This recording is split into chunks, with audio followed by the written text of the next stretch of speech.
Hello বন্ধুরা, আজ সকাল সকাল ঘুম থেকে উঠে নিয়েই এক কাপ গরম গরম কফি নিয়ে বসে পড়েছি।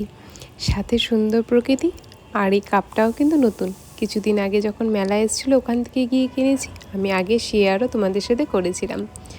যাই হোক, কালকে বিকালে একটু বেরিয়েছিলাম আর এই মিষ্টি বনগুলো নিয়ে এসেছি। দেখে ভীষণ ভালো লাগছিল, তাই আর কি সকালে ব্রেকফাস্ট হয়ে যাবে।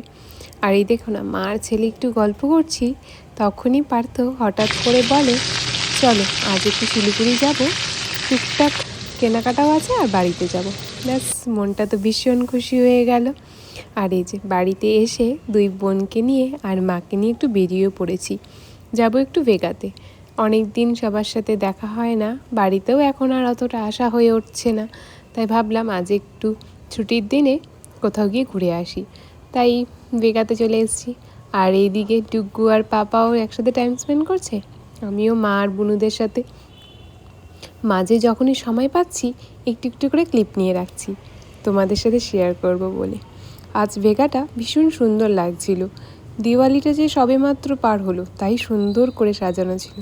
এর মাঝেই আমরা একটু চা খেয়ে নিলাম। পার্থ চা খায় না, তাই ও আর ডুগ্গু একটু ঘোরাঘুরি করছিল। মা চা খেলো আর টাস্কি খেলো পিচা ইস্টি। যাই হোক, খাওয়া দাওয়া করে নিয়ে চলে গেছিলাম নাইকাতে। পার্থ আজ আমাকে অনেক কসমেটিক্স কিনে দিয়েছে। যাই হোক, তারপরে চলে গেছিলাম আমরা সবাই মিলে ম্যাকডোনাল্ডসে। এই যে সফটি খেয়ে নিলাম। আমার না ম্যাকডোনাল্ডসে সব কিছুর থেকে এই সফটিটাই কেন জানি বেশি ভালো লাগে। খেলাম তো অনেক কিছুই। যাই হোক, আজকের এই ব্লগটা এইখানেই। তোমাদের কেমন লাগলো অবশ্যই কমেন্ট বক্সে জানিও। চলো টাটা।